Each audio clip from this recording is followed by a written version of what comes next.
الفاتحة.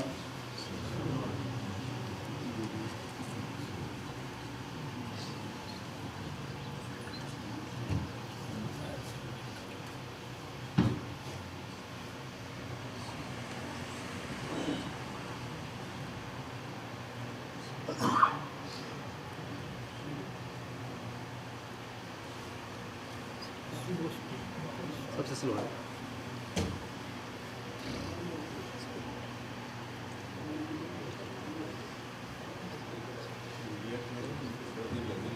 لا حول ولا قوة إلا بالله العلي العظيم. أعوذ بالله من الشيطان اللعين الرجيم.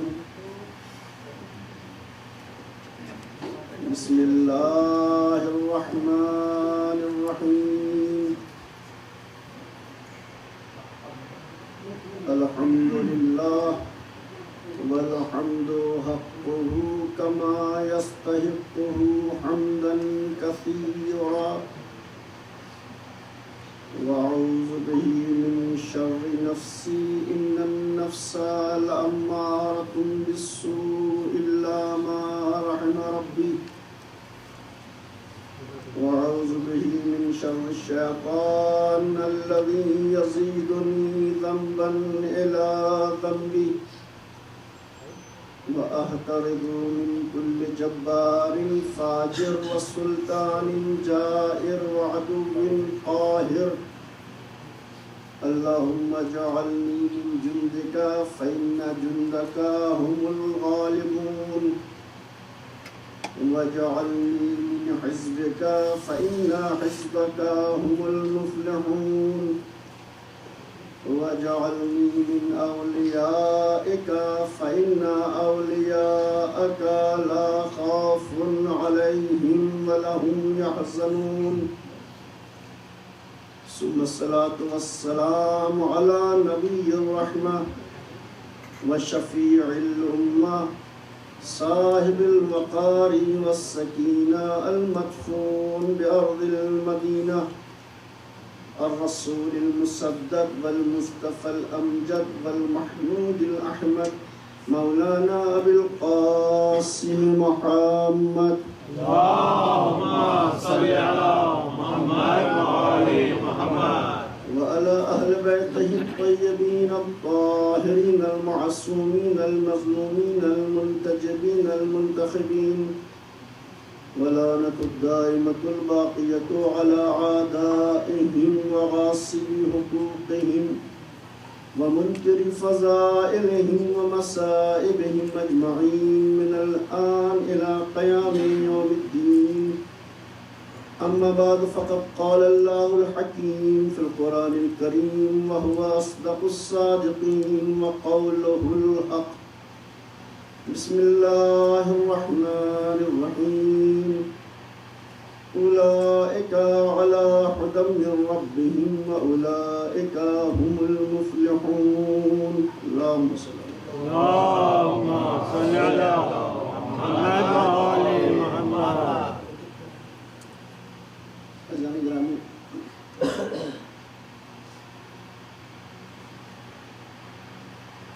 کامیاب زندگی کے راز ابھی تک مقدمات تھے، تمہیدات تھی. آج سب سے پہلا راز کامیاب زندگی کے لیے کیا ہے اس کے سلسلے سے گفتگو کرنا چاہ رہا ہوں. سب سے پہلا راز کامیاب زندگی کا یہ ہے کہ ہم اپنی صبح اور شام کریں تو اللہ کے نام سے کریں. زندگی بابرکت ہو جائے گی، زندگی کمال کی طرف چلی جائے گی اگر ہم اپنی صبح میں خدا کو یاد کریں، اپنی شام کو خدا کو یاد کریں. یعنی ہر کام اپنا بسم اللہ الرحمن الرحیم سے کریں. اگر ممکن ہو تو تھوڑی سی آواز تیز کریں. صلوات علی محمد و آل محمد۔ اللهم صل على محمد وآل محمد۔ اور یہ بات کہی بھی جاتی ہے کہ ہر وہ کام کہ جو بسم اللہ کے ساتھ کیا جائے وہ کام بابرکت ہوتا ہے، اور اگر بسم اللہ نہیں کہی جائے تو کہا جاتا ہے خاک نتیجہ دے گا، اس کی تو بسم اللہ ہی ٹھیک نہیں ہوئی۔ تو ہر کام زندگی کے لیے ہم بسم اللہ کے ذریعے سے انجام دیں، وہ کام ہمارا نتیجہ بخش رہے گا۔ روایتوں میں وارد ہوا ہے کہ دنیا کی کوئی طاقت، چاہے وہ انسانوں میں سے ہو چاہے وہ جنات میں سے ہو، اس انسان کو نقصان نہیں پہنچا سکتی کہ جو بسم اللہ کہتا ہے اپنے ہر کام میں۔ یعنی سب سے پہلے وہ خدا کو یاد کرتا ہے، اس کے بعد اپنے کام کو شروعات کرتا ہے، کام کی شروعات میں کام کے نتیجے کو چھوڑ دیتا ہے اللہ کے اوپر۔ تو چونکہ شروعات اس نے اللہ کے نام سے کی ہے، تو جو بندہ اللہ کے نام سے شروعات کرتا ہے اپنے کام کی، فرشتوں سے اللہ کہتا ہے کہ اس میرے بندے نے میرے نام کا استعمال کیا ہے، میں اس کے کام کو آخری منازل تک لے کے جاؤں گا۔ یہ بسم اللہ کے فوائد ہیں۔ بسم اللہ قرآن کریم کی ایک آیت ہے اور ایک مستقل آیت ہے جس کا ترجمہ زبان زد عام اور خاص ہے۔ بڑے بھی سمجھتے ہیں، بچے بھی سمجھتے ہیں کہ شروع کرتا ہوں اللہ کے نام سے جو بہت رحمان ہے اور رحیم ہے۔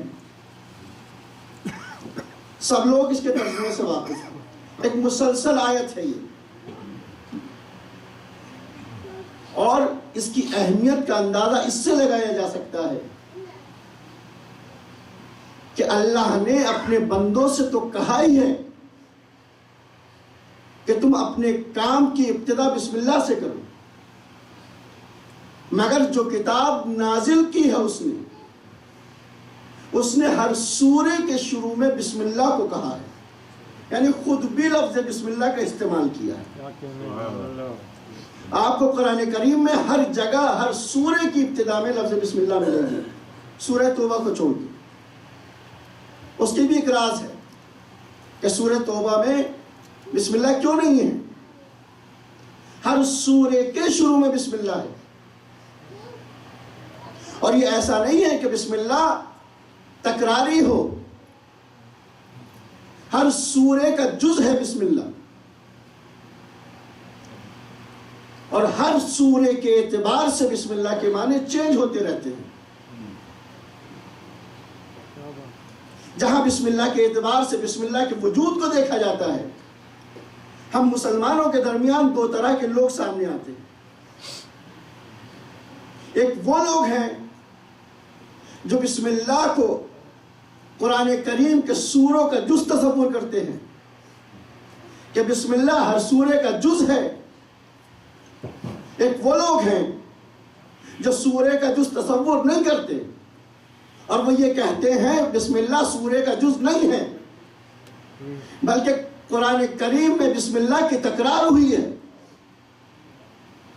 تو جو لوگ یہ کہتے ہیں کہ قرآن کریم میں بسم اللہ کی تکرار ہوئی ہے، بسم اللہ سورے کا جز نہیں ہے، میں ان سے یہ کہنا چاہتا ہوں کہ آپ ہمارے اوپر ایک الزام لگاتے ہیں۔ وہ الزام یہ لگاتے ہیں کہ شیعہ لوگ وہ ہیں جن کے قرآن میں تحریف ہوئی ہے۔ تحریف ایک اصطلاح ہے، اس کا مطلب یہ ہوتا ہے کہ ان کے قرآن میں کمی اور زیادتی ہوئی ہے۔ ہم پہ یہ الزام لگتا ہے کہ ہمارا قرآن وہ قرآن ہے کہ جس میں کمی اور زیادتی ہوئی ہے، اور دوسری طرف یہ کہتے ہیں کہ بسم اللہ قرآن کے پاروں کا جز نہیں ہے۔ توجہ چاہتا ہوں، بسم اللہ قرآن کے پاروں کا جز نہیں ہے، اور اس کے بعد جب ہم ان کے قرآن کا مطالعہ کرتے ہیں تو ہر جگہ ہر سورے کے شروع میں بسم اللہ نظر آتی ہے۔ تحریف کا مطلب یہ ہے کہ سوروں میں کچھ بڑھا دینا، سوروں میں یا کچھ گھٹا دینا۔ آپ زبان سے کہتے ہیں بسم اللہ قرآن کا جز نہیں ہے، بسم اللہ سوروں کا جز نہیں ہے، تو ٹھیک ہے۔ اگر بسم اللہ سورے کا جز نہیں ہے تو آپ نے ہر سورے کے شروع میں بسم اللہ کا اضافہ کیوں کیا ہے؟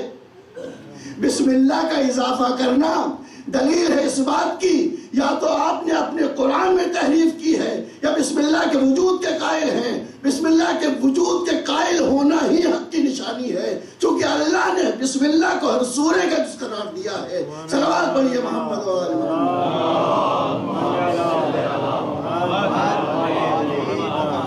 اچھا، بسم اللہ سورے کا جز ہے تو کیسے تکرار نہیں ہے؟ تو کیسے تکرار نہیں ہے؟ میں آپ کو ایک مثال دیتا ہوں۔ سلمان صاحب اجازت ہے آپ کے نام کے استعمال کر لوں؟ آپ تصور کریں اس بات ماہ عشرے کو خطاب کرنے کا مجھے موقع ملا یہاں پر۔ اس سے پہلے میں یہاں کبھی نہیں آیا، یہاں کے لوگوں کو پہچانتا بھی نہیں۔ پہلا فون پہنچا سلمان صاحب، مولانا آ رہے ہیں؟ میں نے کہا ٹھیک ہے آ رہا ہوں۔ ساری باتوں کو لیجیے گا، ساری باتوں کو مت لیجیے گا، تھوڑی باتوں کو لیجیے گا۔ بعد میں اگر آپ پوچھنے لگے سلمان صاحب سے کہ ایسی کوئی بات نہیں ہوئی تھی، میں صرف سمجھانے کے اعتبار سے کہہ رہا ہوں۔ ایک ہفتہ فون کیا، مولانا آ رہے ہیں؟ میں نے کہا جی میں آ رہا ہوں۔ جس دن آنے لگا پھر فون پہنچا، مولانا آپ کا پلین جو ہے رائٹ ٹائم ہے، تو کہ ہم سوچ رہے کہ آپ آ رہے ہیں۔ میں نے کہا میں آ رہا ہوں۔ میں رائٹ ٹائم سے نہیں آ پایا، 1 گھنٹہ لیٹ آیا مگر پہنچ گیا۔ میں نے وہاں سے فون کیا سلمان صاحب کو کہ میں آ گیا ہوں، کہا میرا 10 منٹ ویٹ کیجئے اور میں آپ کو لینے کے لیے آتا ہوں۔ سلمان صاحب 10 منٹ کے بعد پہنچے۔ میں باہر نکلا، سلمان صاحب گاڑی سے اترے۔ اب انہوں نے گاڑی کا دروازہ کھولا اور مجھ سے کہا مولانا بسم اللہ۔ میں بیٹھ گیا، گاڑی میں بیٹھ گیا۔ گاڑی مجھے میری منزل کی طرف لے کر کے آئی، امام بارگاہ کے سامنے مجھے روک دیا گیا۔ یہاں سے تصور یہ کیجئے کہ آپ نے پہلے مجھے امام بارگاہ میں دعوت نہیں دی، سب سے پہلے مجھے یہاں لے کر کے نہیں آئے، سلمان صاحب مجھے اپنے گھر پہ لے کر کے آئے۔ گھر پہ پہنچے، کمرہ دیا، تھوڑی دیر کے بعد چائے لے کر کے آئے۔ مولانا تھک گئے ہوں گے، چائے پی لیجئے، بسم اللہ۔ میں نے چائے پی لی، کھانے کا وقت ہوا، کھانا لگا دیا، مولانا بسم اللہ، میں نے کھانا کھا لیا۔ شام کا وقت ہوا، مجلس عزا کا ٹائم ہوا، مولانا بسم اللہ چلیے، میں امام بارگاہ کی طرف آ گیا۔ یہاں آیا، مغرب کا ٹائم تھا، کہا مولانا نماز پڑھا دیں گے؟ میں نے کہا پڑھا دوں گا۔ پھر کہا مولانا بسم اللہ، میں نے نماز پڑھا دی۔ مومنین آنے لگے، عزادار آنے لگے، ماتمدار آنے لگے۔ مجمع جب اکٹھا ہو گیا تو کہا مولانا بسم اللہ، میں مجمع کا حصہ بن گیا، یعنی میں بھی آ کر کے بیٹھ گیا۔ مرثیہ ہوا، سوز و سلام ہوا۔ جب یہ سب ختم ہو گیا تو ایک مرتبہ پھر سلمان صاحب اٹھے، کہا مولانا بسم اللہ۔ میں ممبر پہ آیا اور مجلس کو خطاب کرنے لگا۔ مجھے انصاف سے یہ بتائیے کہ سلمان صاحب نے اس عرصے میں یعنی ایک دن کے چند گھنٹوں کے اندر کتنی مرتبہ بسم اللہ کا لفظ استعمال کیا؟ کتنی مرتبہ بسم اللہ کا لفظ استعمال کیا؟ تو ہر میرا مجمع یہ کہے گا کہ کئی مرتبہ استعمال کیا. تو میں دوسرا سوال کروں گا کہ ہر مرتبہ جو استعمال کیا ہے معنی الگ الگ تھے یا معنی ایک تھا؟ توجہ کے تعلیم، معنی الگ الگ تھے یا معنی ایک تھا؟ تو بچہ بھی یہ کہے گا کہ بسم اللہ ایک تھی مگر معنی الگ الگ تھے. پہلی مرتبہ جو کہا مقصد یہ تھا کہ گاڑی آمادہ ہے بیٹھ جائیے. دوسری مرتبہ جو کہا مقصد یہ تھا کہ گھر آ گیا ہے گاڑی سے اتر جائیے. تیسری مرتبہ کا مقصد چائے آمادہ ہے چائے پی لیجئے. چوتھی مرتبہ کھانا آمادہ ہے کھانا کھا لیجئے. یعنی جب سلمان صاحب بسم اللہ کے لفظ کو استعمال کرتے ہیں تو تکرار نہیں ہوتی. یعنی جب اللہ کے کلام کو اللہ کی مخلوق استعمال کرے تو تکرار نہیں ہوتی. تو پھر یہ کیسے ممکن ہے کہ خالق اپنے کلام کو استعمال کرے اور تکرار ہو جائے؟ صلوات پڑھیے محمد و آل محمد. مخلوق استعمال کرتا ہے کام کے اعتبار سے معنی چینج ہوتے رہتے ہیں. خالق استعمال کرتا ہے سوروں کے اعتبار سے معنی چینج ہوتے رہتے ہیں. بہت فوائد ہے بسم اللہ کے. جناب موسیٰ، اس سے پہلے ایک بات اور کہہ دوں، بسم اللہ صرف اسلام میں نہیں ہے، مفاہیم کے اعتبار سے ابتدائے بشریت سے بسم اللہ رہی ہے. جناب موسیٰ کا دور ہے، موسیٰ چاہتے ہیں کہ فرعون کو اس کے لشکر کے ساتھ ختم کر دیں مگر کامیاب نہیں ہو پا رہے. بہت کوشش کر لی، اللہ سے مدد کی درخواست کر لی مگر کامیاب نہیں ہوئے. آئے بارگاہ الہی میں نے اپنا وزیر تجھ سے لے لیا، اپنی زبان کی لکنت ختم کر دی، ہر طرح کی کوشش کر لی مگر فرعون کے اوپر تسلط نہیں رکھ پایا. کیا وجہ ہے؟ کوئی راستہ دکھا تاکہ فرعون کے اوپر سلطہ پیدا کر لوں، فرعون کو ختم کر دوں. تو اللہ نے جواب دیا، موسیٰ تم فرعون کے کفر کو دیکھ رہے ہو، ہم فرعون کے دروازے پر لگے اس نوشتے کو دیکھ رہے ہیں کہ جس میں اس نے لکھا ہے بسم اللہ الرحمن الرحیم. جب تک یہ نوشتہ اس کے دروازے پر موجود رہے گا فرعون کا تم کچھ نہیں کر پاؤ گے. اندازہ لگایا آپ نے؟ خدائی کا دعویٰ کر رہا ہے، حفاظت مانگ رہا ہے اللہ سے. اس کا مطلب یہ ہوا کہ غاصب منصب کو غصب کر سکتا ہے لیکن آخر میں اس کو حقیقت کی طرف رجوع کرنا پڑے گا. یہی کچھ ہمیں مولا کائنات کے زمانے میں دیکھنے کو ملا. خلافت غصب کر لی مگر جب مطلب پڑا تو علی کے دروازے پر آئے اور علی نے مشورہ دے کر کے بتایا تم غصب کر سکتے ہو، حقانیت تو ہم سے نہیں چھین سکتے. صلوات پڑھیے محمد و آل محمد.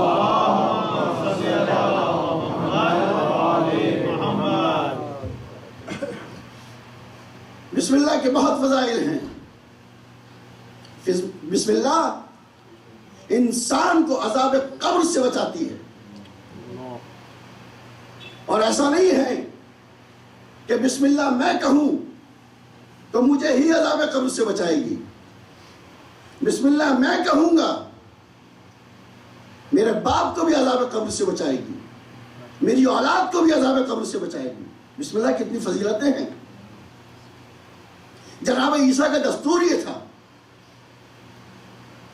کہ وہ ہر دن قبرستان جایا کرتے تھے، وہاں بیٹھا کرتے تھے اور موت کے سلسلے کو سوچا کرتے تھے، یاد کیا کرتے تھے موت کو۔ حسب دستور گئے، جب ایک دن قبرستان پہنچے تو دیکھا قبر پر عذاب نازل ہو رہا ہے۔ عذاب کچھ اس کیفیت سے نازل ہو رہا ہے کہ واپس آ گئے، اور 1 سال تک اس قبرستان میں نہیں گئے۔ جب پورا 1 سال ہو گیا تو جناب عیسیٰ اس قبرستان میں گئے، دیکھا اس قبر پر عذاب نازل نہیں ہو رہا۔ کچھ بات سمجھ میں نہیں آئی، پروردگارا 1 سال پہلے آیا تھا، عذاب کی اتنی شدت تھی کہ مجھے یقین تھا کہ یہ 1 سال تک عذاب چلے گا، مگر جب میں اب آ رہا ہوں تو عذاب نہیں ہے، یہ ماجرا کیا ہے؟ اللہ نے کہا یہ میرا بندہ اتنا گنہگار بندہ تھا کہ میرے عذاب کا مستحق تھا، لیکن کل ہی اس کے بچے نے مکتب میں جا کر اپنی معصوم زبان سے بسم اللہ الرحمن الرحیم کہا ہے۔ بچے نے بسم اللہ کہا، اس کی برکت سے اللہ نے عذاب قبر کو ختم کر دیا، یعنی اس کے باپ کو نجات دے دی۔ تو عزیزو، اپنے بچوں کو بسم اللہ کا عادی بناؤ، اپنی زندگی میں بسم اللہ کو اس طریقے سے اتار لو کہ ہم بسم اللہ کہیں، ہمارے مرحومین پر اس کا عذاب ختم ہو کر کے ثواب پہنچے۔ صلوات پڑھیے محمد و آل محمد۔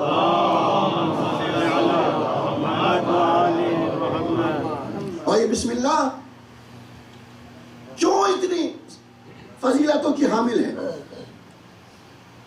مولا کائنات ہیں، سورہ حمد کی تفسیر بیان کر رہے ہیں، پوری رات گزر گئی، بسم اللہ کی تفسیر کامل نہیں ہو سکی۔ ابن عباس، مولا دن نکل رہا ہے اور بسم اللہ کی تفسیر بیان نہیں ہوئی، کہا ابن عباس اتنا سمجھ لو کہ جتنا آسمانی صحیفوں میں ہے، آسمانی کتابوں میں ہے، وہ سب کچھ قرآن کے اندر موجود ہے، اور جتنا قرآن میں ہے وہ سورہ حمد میں موجود ہے، اور جتنا سورہ حمد میں ہے وہ بسم اللہ کے اندر موجود ہے، اور جتنا بسم اللہ میں ہے وہ بائے بسم اللہ میں موجود ہے، اور جتنا بائے بسم اللہ میں ہے وہ اس نقطے میں موجود ہے جو بے کے نیچے دیا گیا ہے، اور وہ بے کا نقطہ میں ہوں۔ اور یہ حقیقت ہے، ہمیں ایسا موقع ملا ہے، مولا کائنات کعبے میں پیدا ہوئے، آنکھیں نہیں کھولتے، ماں کی آغوش میں ہیں، آنکھیں نہیں کھولی۔ 3 دن کے بعد فاطمہ بنت اسد کعبے سے نکلی، بچے کو لیے ہوئے ہیں، علی کی آنکھیں بند ہیں۔ نبی نے کہا میرے نور کو مجھے دے دو، علی کو مجھے دے دو۔ نبی کی گود میں جیسے ہی آئے، آنکھیں کھول دی، کہنت کی طبیعت کر رہی ہے، یعنی مکہ بدلنے سے مکی بدلا، شاخ بدلنے سے ثمر بدلا، منزل بدلنے سے اثر بدلا، رحل بدلنے سے کتاب بدلی۔ ماں کی گود میں قرآن صامت تھے، رسول کی گود میں آئے قرآن ناطق ہو گئے۔ صلوات پڑھیے محمد و آل محمد۔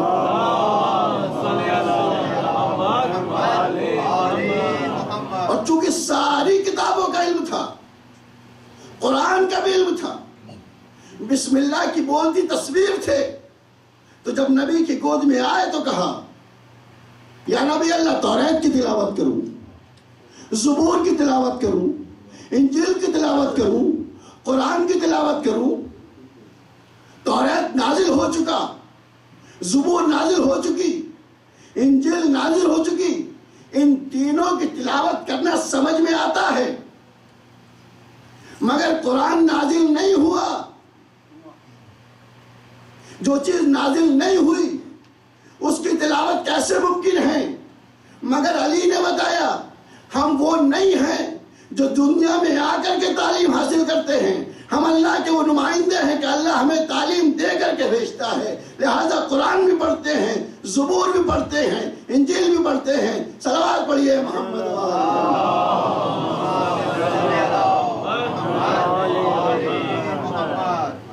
اور اللہ نے گرامی بسم اللہ کے بڑے فوائد ہیں۔ ایک ایسی عظیم نعمت ہے، الہی ناموں کا وہ مجموعہ ہے کہ اگر ہم نے اپنی زندگی میں اس کو محفوظ کر لیا، ہم اس سے مانوس ہو گئے، تو ہماری زندگی بن جائے گی، مصیبتوں سے بچائے گی۔ جناب یوسف کا زمانہ ہے، یوسف بکنے کے لیے بازار میں آ چکے ہیں۔ یوسف کمسن ہے، خوبصورت ہے، بادشاہ وقت نے دیکھا، اس نے کہا میں اس کو ایسے نہیں خریدوں گا، اس کو میں ایسے نہیں خریدوں گا، بلکہ اس کو میں تولوں گا۔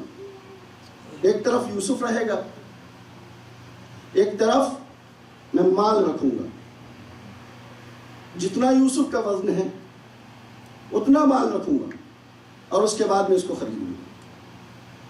کیوں خرچ کر رہا ہے اتنا پیسہ؟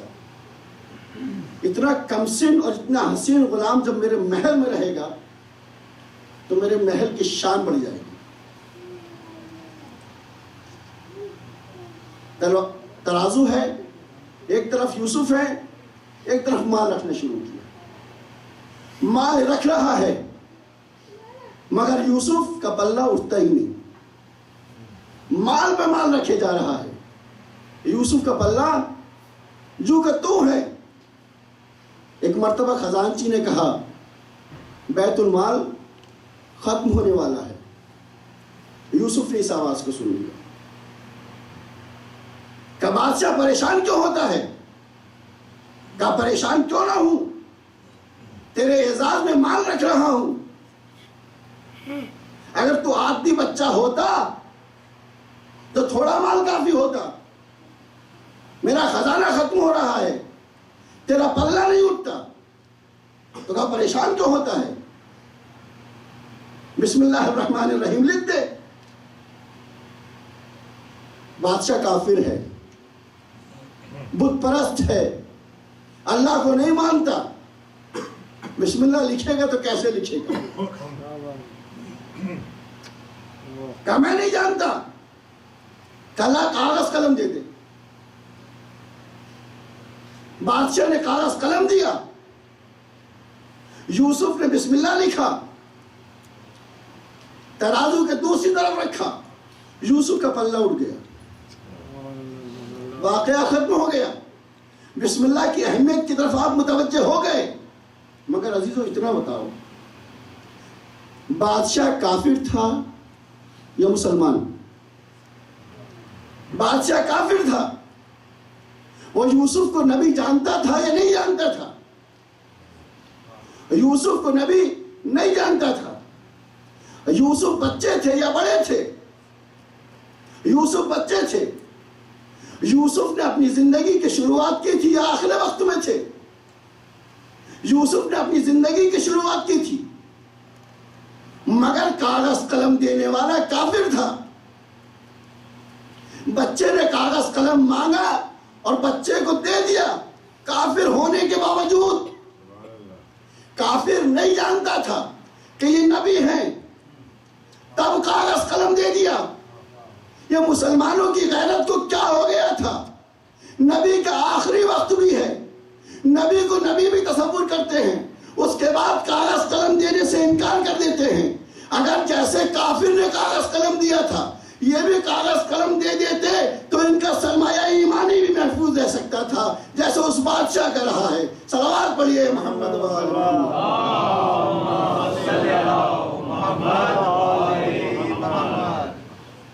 اور یقیناً ہمارے ذہنوں میں ایک تصور یہ پیدا آتا ہے، اور چونکہ احادیث میں بھی وارد ہوا ہے کہ انسان عبادت کرتا ہے تو جنت کے لیے کرتا ہے، جہنم سے بچنے کے لیے کرتا ہے، یعنی ذہن میں ہوتا ہے کہ اگر اللہ یہ کہے میں تمہیں جنت نہیں دوں گا تو پھر ہم ہٹ جائیں گے، عبادت نہیں کریں گے۔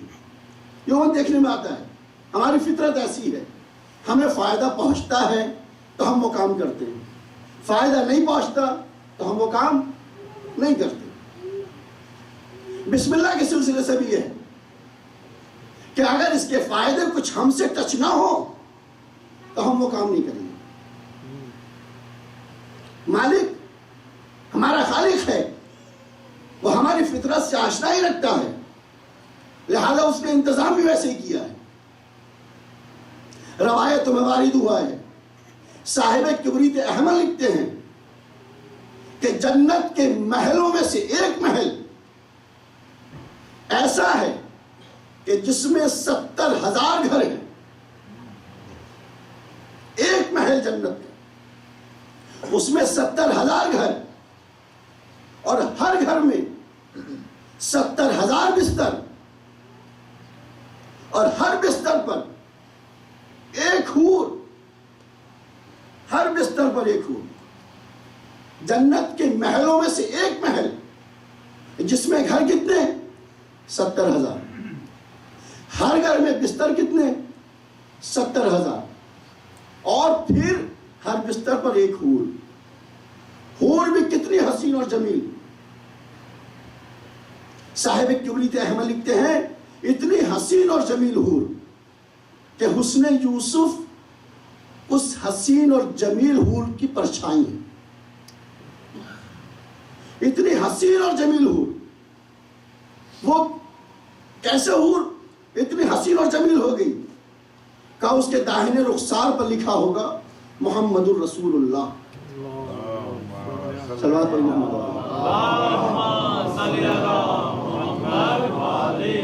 داہنے گال پر اس کے لکھا ہے محمد الرسول اللہ، بائیں گال پر لکھا ہے علی ولی اللہ، صلوات پر محمد۔ اگر صلوات بھیج رہے ہیں تو زور سے پڑھیے محمد وآل۔ داہنے پر محمد رسول اللہ، بائیں پر علی ولی اللہ، پیشانی پر لفظ حسن، ٹھڈی پر لفظ حسین، اور ہونٹوں پر بسم اللہ الرحمن الرحیم۔ پوچھنے والے نے پوچھا امام سے کہ آپ تو یہ کہہ رہے ہیں کہ حسین و جمیل حور ہے، یہ کس کے لیے ہے؟ تو امام نے فرمایا یہ اس شخص کے لیے ہے جو معرفت کے ساتھ اپنی زندگی میں بسم اللہ الرحمن الرحیم کو اتار لے، چونکہ جب معرفت کے ساتھ اتارے گا تو ممکن نہیں ہے کہ بسم اللہ اس کو اس راستے پر لے جائے جو ہلاکت کا راستہ ہو، یقیناً یہ اسے اس راستے پر لے کے جائے گی جو نجات کا راستہ ہوگا۔ جب انسان ناجی بن جائے گا تو یہ حور اس کو دے دی جائے گی۔ صلوات پڑھیے محمد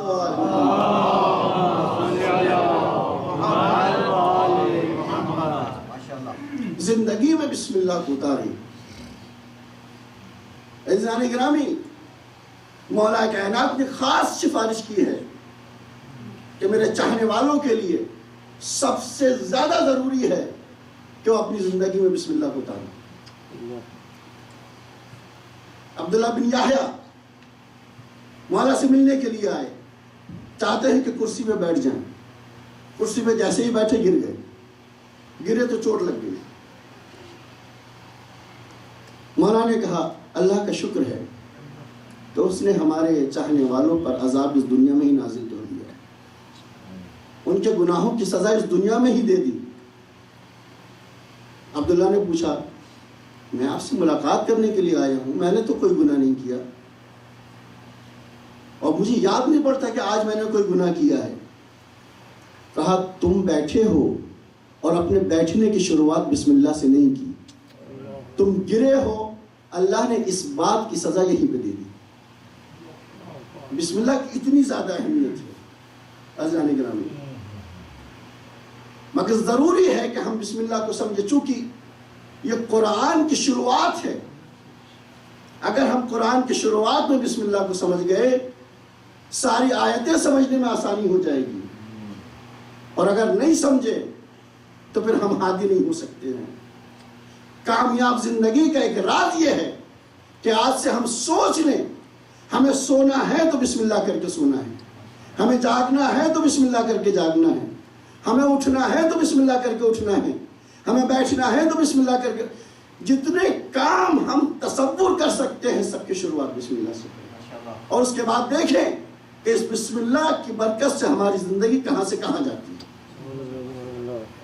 معصومین کی زبان سے نکلے ہوئے کلمات ہیں، ہماری اور آپ کی زبان سے نکلے ہوئے کلمات نہیں ہیں کہ سوچ رہے کہ افادیت کھو دیں گے، نہیں، اگر انہوں نے کہا ہے تو یقیناً زندگی بدلے گی، اور عزیزو زندگی بدلی ہے، کربلا کی تاریخ بدلی ہے۔ میں آپ کو وہ واقعات دلاؤں، آج چاہتا ہوں کہ جناب آن محمد کے مسائل کو پڑھیں۔ یہ کون بچے ہیں؟ زینب کے پیارے بچے۔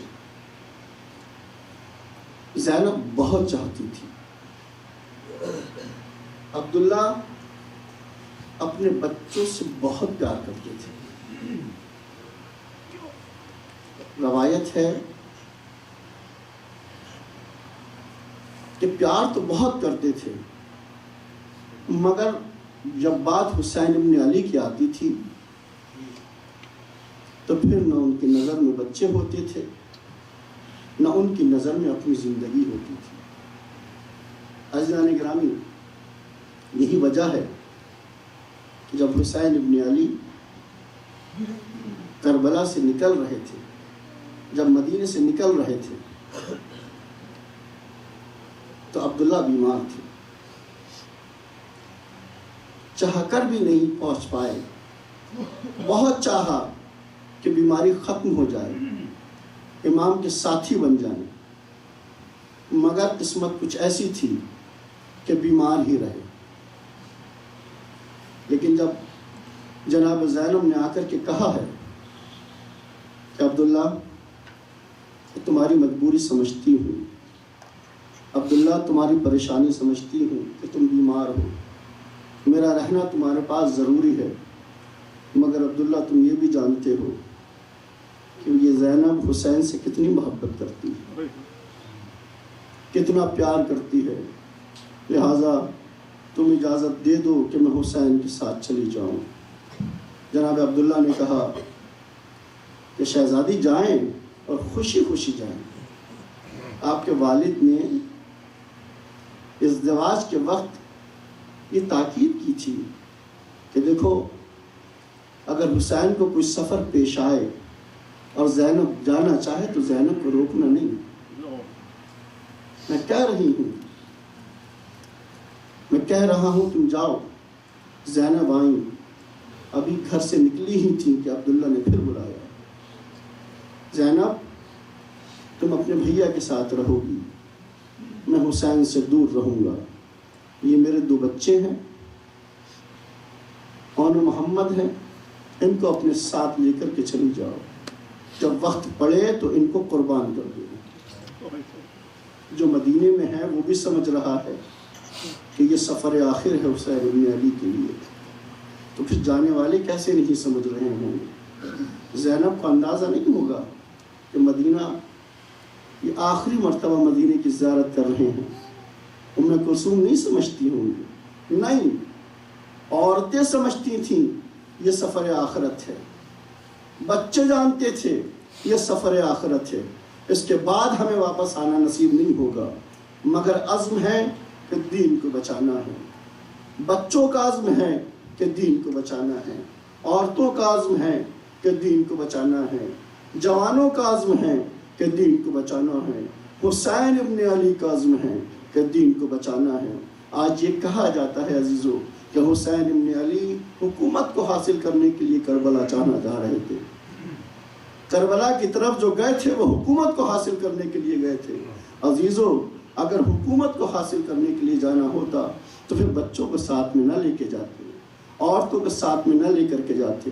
اسی وجہ سے امام علی نے کہا تھا کہ دیکھو، جب وقت پڑے گا حسین ابن علی پر تو یہ حسین ابن علی تنہا نہیں جائے گا، بلکہ اپنے ساتھ عورتوں کو لے کر کے جائے گا، اپنے ساتھ بچوں کو لے کر کے جائے گا۔ مقصد یہ ہوگا کہ دین بچ جائے۔ حسین ابن علی کو مقصد عزیز تھا، اسی وجہ سے حسین ابن علی نے کہا ہے کہ دیکھو، میں حکومت کو حاصل کرنے کے لیے نہیں جا رہا ہوں، میں تاج کو حاصل کرنے کے لیے نہیں جا رہا ہوں، بل انما خرجت لطلب الاصلاح فی امت جدی اريد ان آمر بالمعروف وانہی عن المنکر۔ میں چاہ رہا ہوں کہ اپنے نانا کے دین کی اصلاح کروں، میں چاہ رہا ہوں کہ اپنے نانا کی سیرت پر عمل کروں۔ یہ وہ وجہ ہے، یہ وہ اعتماد ہے کہ جو حسین کو 2 محرم کو وارد کربلا کرتا ہے۔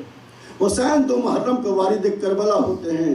عزیزان گرامی، شب عاشور ہے، شب عاشور وہ ہنگامی شب ہے، وہ ہنگامی شب ہے کہ ہر شخص یہ سمجھتا ہے کہ حسین نے مہلت لی ہے، اس کا مطلب کل کا دن جو نکلے گا وہ قربانی کا دن ہوگا۔ ہر ماں اپنے بچے کو سمجھا رہی ہے، زینب اپنے بچوں کو سمجھا رہی ہیں، فروہ قاسم کو سمجھا رہی ہیں، اکبر کو لیلہ سمجھا رہی ہیں، دیکھو کل قربانی کا دن ہے، دیکھو کل قربانی کا دن ہے، مجھے سرخرو کر دینا، تمہیں بھی جانا ہے اور ہمیں بھی جانا ہے۔ ایسا نہ ہو کہ سیدہ کے سامنے ہم سرخرو نہ ہو سکیں۔ ہر بیوی اپنے بچے کو سمجھا رہی ہے۔ عاشور کا دن آیا، انصار جا چکے ہیں، چاہنے والے فدا ہو چکے ہیں، اب اقربا کی بسم اللہ ہو رہی ہے۔ یہ اقربا کی بسم اللہ کن سے ہو رہی ہے؟ یہ زینب کے بچوں سے بسم اللہ ہو رہی ہے۔ سب سے پہلے تاریخ کہتی ہے، سب سے پہلے اقربا میں جانے والے اون محمد تھے، سب سے پہلے گئے ہیں اور کس شان سے گئے ہیں۔ ایک مرتبہ جناب زینب نے بلایا، بچوں ذرا میرے پاس آؤ۔ بچوں کے بالوں میں کنگھا کیا، بچوں کے کپڑوں کو صاف کیا۔ عبادت کرنے کی وجہ سے بچوں کے چہروں پر جو مرجھائیاں آ گئی تھیں، اپنے ہاتھوں سے چاہا ان مرجھائیوں کو ختم کر دے۔ روایت کہتی ہے کافی دیر تک بچوں کو سمجھاتی رہی، بچوں ماموں کی مجبوری سمجھتے ہو نا بچوں، لہٰذا اب جاؤ اور جنگ کرو اور اپنے ماموں پہ فدا ہو جاؤ۔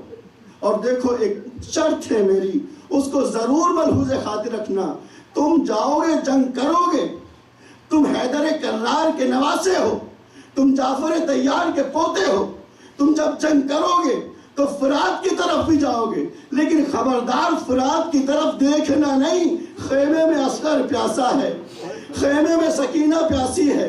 اب اون محمد جاتے ہیں، تاریخ یہ کہتی ہے اس طریقے سے حملہ کرتے ہیں کہ دونوں بھائیوں نے کمر سے کمر ملا دی ہے کہ بیچ میں گیپ نہ ہونے پائے۔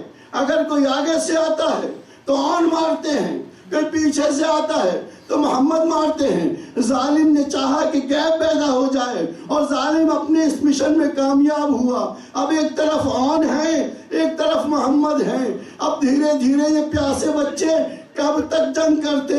وہ وقت آیا کہ ماموں کا آواز دی، ماموں سلام آخر قبول کیجئے۔ جیسے ہی بھانجوں کی آواز کو سنا، تاریخ کیسی ہے، حسین اٹھے، ایک مرتبہ عباس اٹھے، میدان کربلا میں آئے، ایک نے اون کے جنازے کو اٹھایا، ایک نے محمد کے جنازے کو اٹھایا، خیمے کے قریب رکھ دیا۔ فضا جناب زینب کے پاس آتی ہے، کہتی ہیں بی بی یہ بچے آ گئے ہیں۔ ایک مرتبہ زینب کہتی ہے جو بچے آ گئے، ارے میں نے تو قربان ہونے کے لیے بھیجا تھا۔ ایک مرتبہ زینب نے کہا میں نہیں جاؤں گی۔ فضا بولی جا کر کے دیکھ تو لیجئے۔ اب جو زینب نے دیکھا بچوں کے جنازے تھے، تاریخ کہتی ہے مگر زینب نہیں روئی، زینب نے گریہ نہیں کیا۔ آئی بچوں کے جنازے کے پاس، ایک ہاتھ محمد کے جنازے پر، ایک ہاتھ آن کے جنازے پر۔ پروردگارا میری اس قربانی کو قبول کر لو۔ تاریخ کہتی ہے کبھی گریہ نہیں کیا، جب بھی موقع ملا حسین پر ماتم کیا، حسین پر گریہ کیا۔ لیکن جب یہ قافلہ مدینے پہنچا ہے، اون محمد کے حجرے میں آئی، بچوں کے خالی بستر دیکھے، اب مام جاؤ بلی، ایک مرتبہ بیٹھ گئی، ایک مرتبہ اون کے بستر پہ ہاتھ رکھا، محمد کے بستر پہ ہاتھ رکھا۔ بچوں زینب کو معاف کر دینا، مگر میں مجبور تھی، حسین پر گریہ نہ کرتی تو کون حسین پر گریہ کرتا۔ وَسَيَعْلَمُ الَّذِينَ ظَلَمُوا أَيَّ مُنقَلَبٍ يَنقَلِبُونَ إِنَّا لِلَّهِ وَإِنَّا إِلَيْهِ رَاجِعُونَ۔